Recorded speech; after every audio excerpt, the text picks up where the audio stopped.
Welcome to the Week 7 edition of High School Lowdown. For Jeff Bird and Ernest Boker, I'm Steve Wilson. Vicksburg heads over to Northwest Rankin, and I think it's safe to say you can consider this largely an elimination game in the Region 2-6A playoff race. Yes, I had Northwest lost at Warren Central last week, and then Vicksburg, of course, got beat by Jim Hill. You know, they had a tough first half at Vicksburg, didn't they? They did. They were down 21-0. They had four scoring opportunities that were undone by penalties, fumbles, interceptions, that sort of thing. But I think the biggest thing that the Gators can take out of that loss was they scored 28 second-half points. Their offense had great rhythm. They were just executing perfectly. It just, like quarterback Tavares Johnson Jr. told me, they just ran out of time.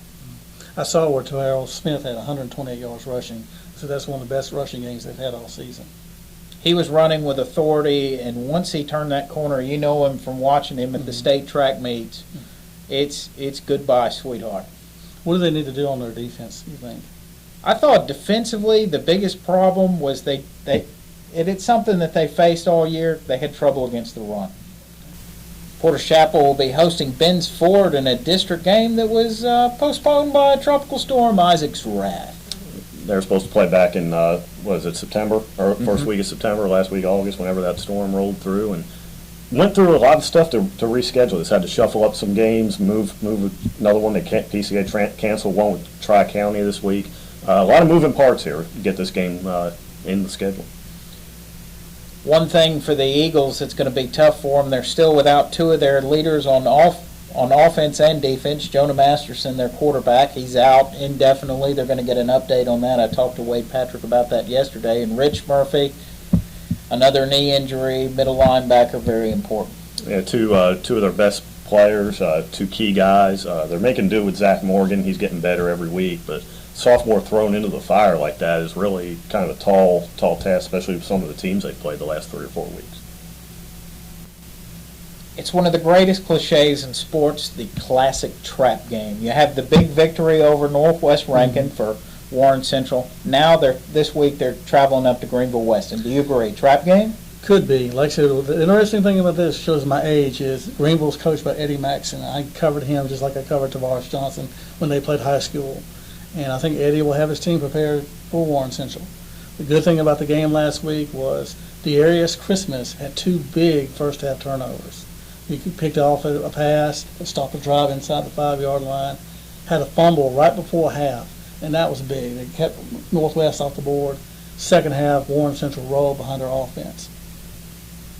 Great rushing attack from Warren Central, especially the hard running of Aaron Stamps. And when you're running the ball like that, it makes it easy for first-year starter Carlisle Kessler to execute. Yes, because they can do play action. Everything runs smoothly when the running back is running.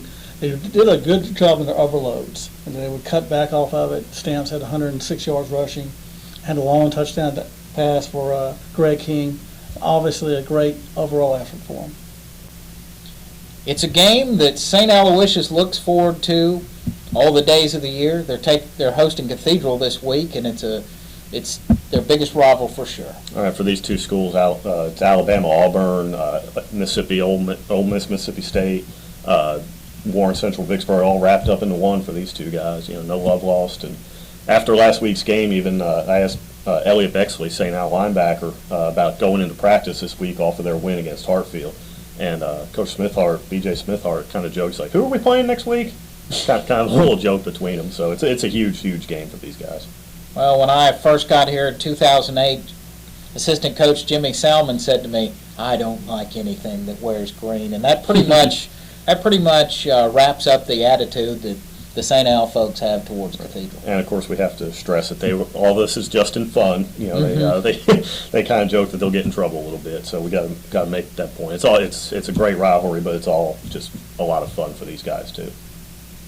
I had the opportunity to talk to some of the St. Aloysius players about what the rivalry with Cathedral means to them. What is the best thing about playing in a rivalry game like the one with Cathedral? Just the whole week is everyone's excited, and you just waiting to get that big hit on the guys. You have more personal relationships with the guys because you've known them, grown up with them, and you know their names. Like last year, like senior, I knew Huffines real well. Coach Coach knows I used to pick on him. And it's just fun because you know the guys and you hit them and then you talk smack a little bit while not too bad, but it's just a lot of fun, and everyone comes and everyone's supporting, everyone's really getting wild for the game. Is it one of those games where you have to you come out, you're all emotional because it's your big rival, and you kind of have to go, okay, I need to calm down, execute the game plan? Definitely. I've been thinking about that because yesterday, after we were watching film, I was watching film and I was getting all excited, and I was like, man, I need to chill out, make sure I chill out a little bit right before the game, because you never know. I mean, if you get too wild up, then you get all jittery and you get butterflies in your stomach and all that. That's what happened to me last game. I felt like a little bit before the game, because I felt pressure. I was like, we need this win, and I felt more pressure. But I understand, we just got to try and relax, and then when it's game time, get pumped up. Well, last week you guys came out with a big win. Do you feel like that the momentum that you got from that is going to carry over to this week, and you guys are going to have a good week of practice and a good game Friday night? Definitely. I think momentum is going to be big for us, and I think we finally got on a roll offensively and everything else, so I think we're going to be playing a lot better football.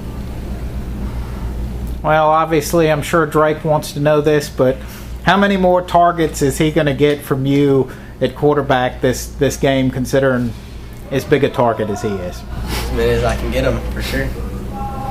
Thanks for tuning in to another edition of High School Lowdown. For Jeff Bird and Ernest Boker, I'm Steve Wilson. Be sure to check out all the happenings at VicksburgPost.com, including scoring updates every Friday night. Or you can follow us on Twitter at VixPostSports, and that's VIX Post Sports.